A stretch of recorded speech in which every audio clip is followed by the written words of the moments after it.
So when we're talking about habitable housing, the landlords are required to provide habitable housing, which in the state of Tennessee is an implied warranty of habitability. So you're entitled to a safe and livable home, and regardless of how much, that was not a little dash there, I didn't know that, of how much rent you pay or whether or not your landlord tries to get you to do that.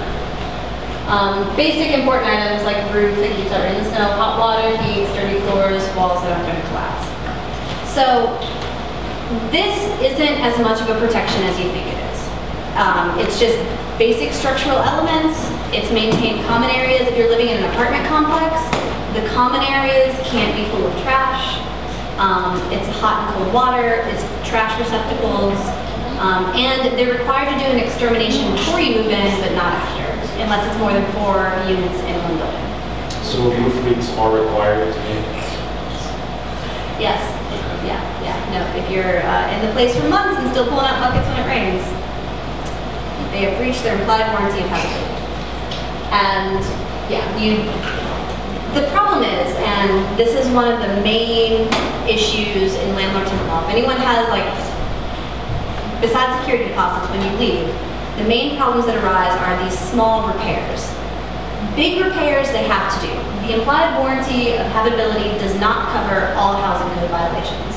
If, there's a small crack in a window or something, you're not going to be able to self-evict, you're not going to be able to have legal recourse, which is it's the downside of law in Tennessee. So minor problems don't exactly warrant the attention, but if there's a major problem, if you don't get heat in the winter, if there's a sewage leak somewhere, that counts. So here's examples versus major repairs and minor repairs. So the roof leak, good example of a major repair. Roof leak that just causes a stain, you're not going to be able to argue about the stain. Broken hot water heater versus noisy furnace. If it's just noisy but it works, you can't complain about it. Yeah, no, the laws are really sparse. Like, as you get into this, you're just like, what housing law? So I as a labor organizer, I'm constantly fielding questions of like, isn't it illegal for them to do that? Can't they not do this to me on the job? Like, don't I have this right or that right? And like, the answer is always, yeah, that should be it, but no. Like, you have far fewer rights than you think you have in labor, in your employment. Same thing goes with housing. You have far fewer rights than you think you have. And the warranty of habitability that's a clear example. Chipping lead paint with children, yeah, you can't have that. But faded or dirty paint, it's fine. If it's 5 degrees less than the regulations, they're not going to charge me. So this was something that, as I was learning this, I was like, well, then why even have them? But it's this basic level that in Tennessee they allow landlords to go away with. Okay, so the tenant remedies for implied warranty of habitability. You file, so ideally you would contact the landlord first in writing, not just by phone, or text message. So email, text message, send them a letter, whatever. Have some kind of document that you've contacted the landlord over this. If they refuse to work with you, some places have suggested mediation, which I think is probably a good option. But you could just go straight to the housing code enforcers. So in the city of Chattanooga, that's 311.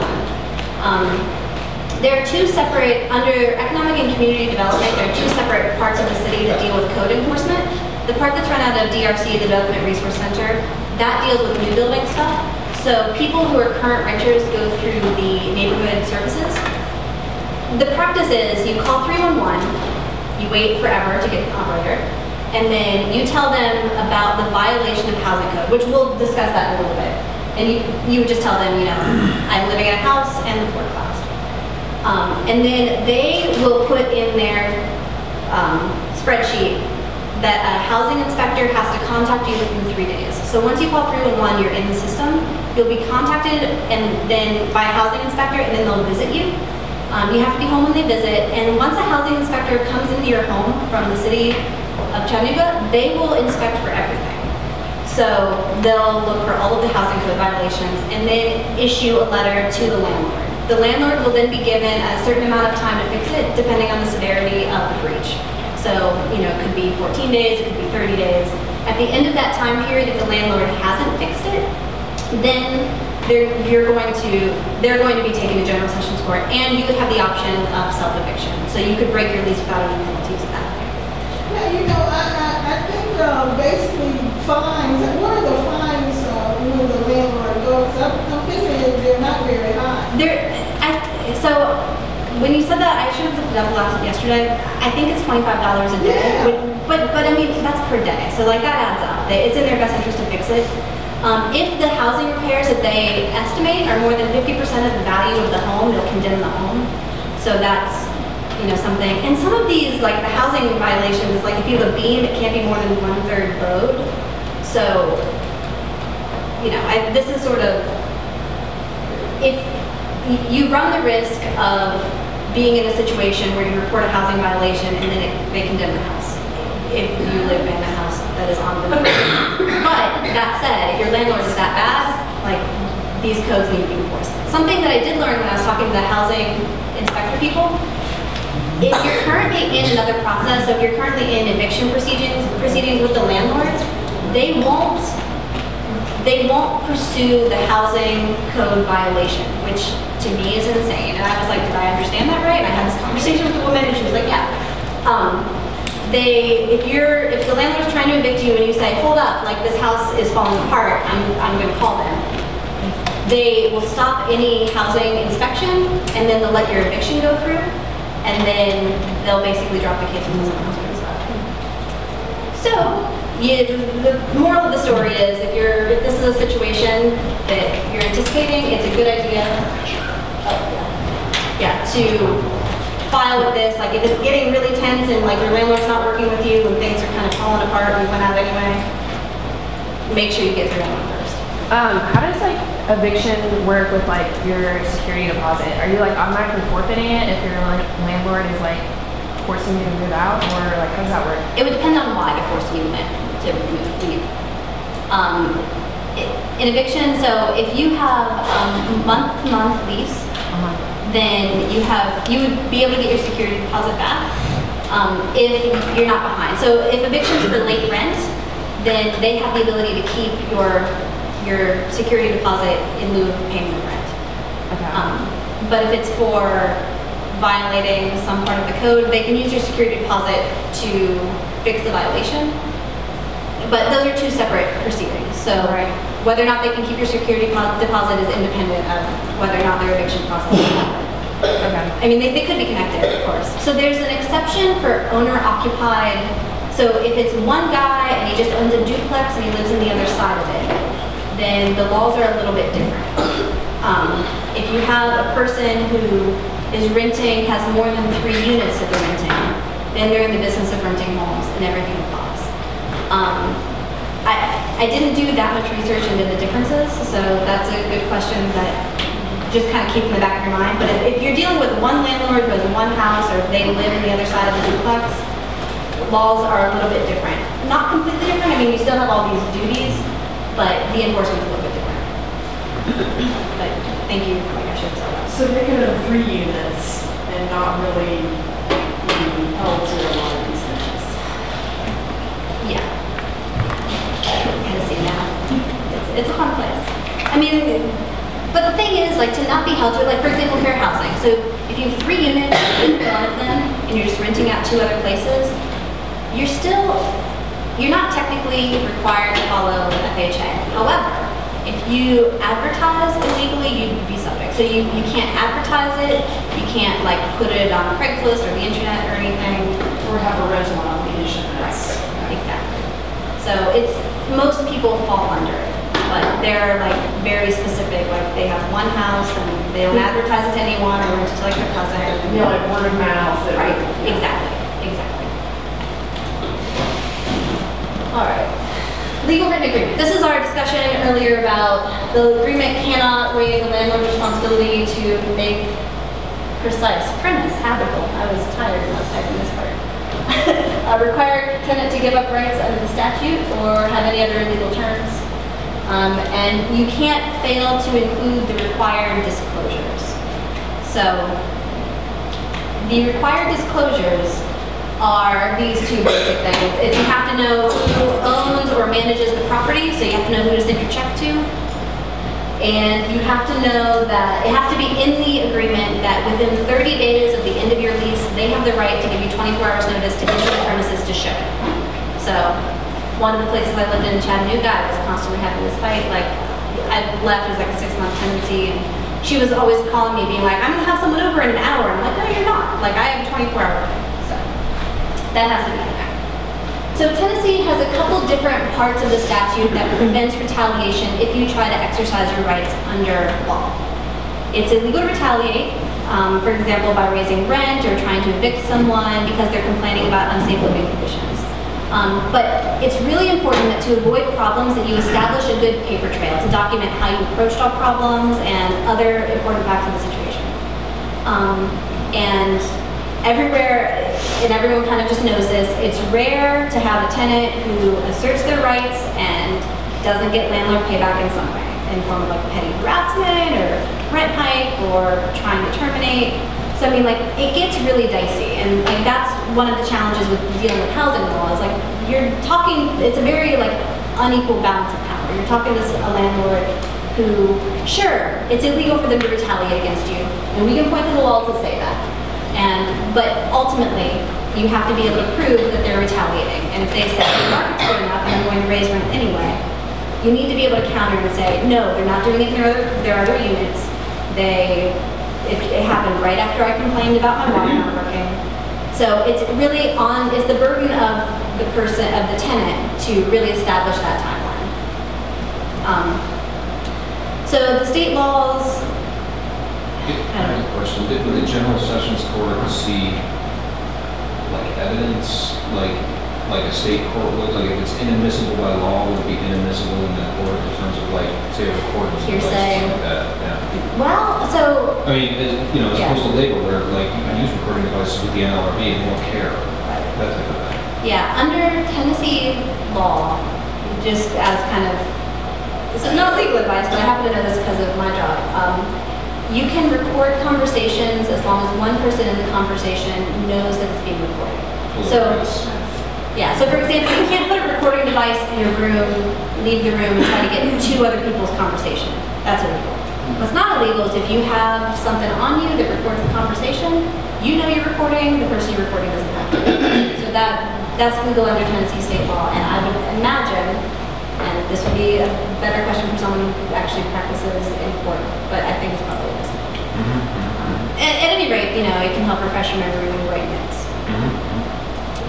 There are some sort of questions around how you can protect yourself with retaliation, and it's very fact specific. So, for example, have you recently exercised your rights? Have you exercised them in good faith? So that becomes a question. I mean, because the court can go back and say, oh, well, you were about to get evicted, and then you decided to put this housing stuff. You decided to pursue code violations. We don't think that that's in good faith. Therefore, if you then the next month get evicted when those proceedings were happening anyway, you're not going to be able to go back and say, this is retaliation because I just pressed my rights. So the court can actually like look at that. And your landlord will definitely be entering into evidence. I was going to evict this person anyway. It has nothing to do with the fact that they were complaining about their faucet. So that's something to be aware of. And just make sure you document everything. And you have to, as far as like landlord privacy, like if you have a landlord who just constantly pops into your place all the time and has a key for some reason, that would be like proving that would be retaliation. I've had a lot of So your floor is about to fall? Like, I've lived in a lot of places. I'm traveling there. Okay, yeah, so like I said, we're not going to really go into depth in eviction and termination, but some things that like just kind of one of the big points is basic rule for non-compliance by tenant. That would be if you violate a term in your lease, if you don't pay rent, you have 14 days to cure the violation. If it's not cured within 14 days, then your landlord can start eviction proceedings. Eviction proceedings, or then you have 16 days to vacate once this is all. So they give you about a month, but you have 14 days to fix the problem that they tell you the problem is. So if they say, I'm evicting you because you didn't pay your rent, you have 14 days from the time you move out. And then once those 14 days have passed, like, there's no recovery from it. On day 15, you know, you need to start packing up your stuff because you have 60 days to get out. What if it's like an illegal substance? So that is actually specifically written in law. If drug use is an automatic ability to terminate you. So you would have no way to correct it if there was any kind of evidence that. Well, I have a friend who owns a home and he's renting in St. Elmo, and he went by to pick up a wrench up from her and saw drugs, not weed, like a broken, but like some kind of cocaine or crack or something like that in his home. So I was just wondering. Yeah, no, that would be automatic. So he saw it. If the landlord would have the option to start eviction proceedings based on witnessing, and that would be his own testimony. So that would be the landlord going to General Sessions Court and saying, I want to evict this tenant because I witnessed this. And then it would come down to credibility of witnesses. So if the landlord stands up there and sounds really believable and says, no, I came in, this would look like this is what happened, they're SOL. So one more technical question, where is that? Is it in the same code? Yeah, so the For eviction. That's for drugs? Yeah, so it's 66-28-505. And if you're interested in the exact record, I can pull it up.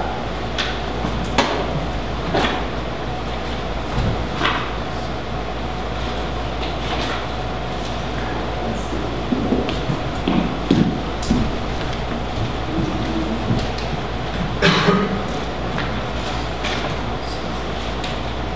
Oh wait, no, this one's failure to implement.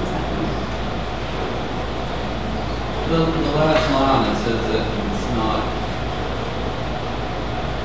Oh, so this is substantially the same act, so they don't even have, okay, yeah, so there's a, let me get back to you on that one. But the substantially the same act, if there's 2 violations that are the same within the past 6 months, they don't even have to go through the 14 days. They don't have to give you 14 days to correct. If you misrent once, you need 14 days to correct it. If you misrent again in the next 6 months, they don't have to give you a waiting period. Yeah. What was your question? You said they don't have to give you a waiting period, so in the event, you said 16 days. I thought once you serve the tenant, then they're served by the warrant circle or show up in court. I thought it was 10 days that they have to be moved out. It could be from, it's 16 under state law. I know it's in court, the judge always They say says 10? 10 days. That's interesting. Yeah, I mean, it's possible the judge is like kind of making it shorter and then you actually have 16. I'm not sure. That's an interesting, I've never heard of that. I've been spending my time like reading the statute, so it's possible it happens. So And if it's the possible. tenant were to say, well, judge, I thought it was 16 days, maybe the judge would do it. Yeah, what it could be is like, once you have the notice, like once the landlord says, I'm going to evict you, this might be before you challenge it. I wonder if challenging it throws you back in a little bit. But that's a good question, and I'm sorry, it's limited as far as what happens on that end. So, but like I said, like this eviction stuff, I haven't spent that much time getting in depth in it because as soon as I started going through it, I was like, this is a whole other can of worms. So, any questions about evictions, like, and I'd be happy to put together some other thing and like talk to some other people and put together some other type of presentation on it, but I don't know enough about eviction to really talk fully on this. Sorry. So another protection that is offered under both federal and state law is protection for domestic violence. This I thought was really interesting. There are additional levels of protection for survivors of domestic violence. And where I put them in parentheses, they were just using petitioner and respondent, which I thought got confusing, so I just put in the words so everyone kind of understood. If you get a protection order, so this isn't just, you tell your landlord, I'm in a domestic violence situation. Like, you have to establish an order of protection, and then once you get that, then it triggers a bunch of additional legal rights. So, the survivor of domestic violence can be granted the lease. and the other person can be evicted. So the abuser would be evicted, and then the survivor gets the lease if they can handle it. If the survivor doesn't have a job or can't afford it, then it's the abuser's duty to provide suitable alternative housing for the survivor, when the abuser is the sole owner or leasing of the residence. So, it's not, and I'm sure these things get complicated in real life, but there is state law that you could hold an abuser liable for covering rent if it's clear that that person who's being abused can't stay in the apartment. They have the right to the apartment first, but if they can't afford it, then they have the right to be provided with housing. Then the abuser is ordered to pay all costs and fees related to the breach of a lease. So if, for example, the survivor's safety is in jeopardy, then the abuser would be liable under state law to pay for whatever it takes to protect the lease. And the survivor's right to relief is not affected by the, I think I copied that wrong, the abuser leaving the resident. I need to look that one up again. And all records have to be confidential. But just like something to kind of take away from this is if there is order of protection that triggers some additional rights to the person who's being abused. How's everyone doing?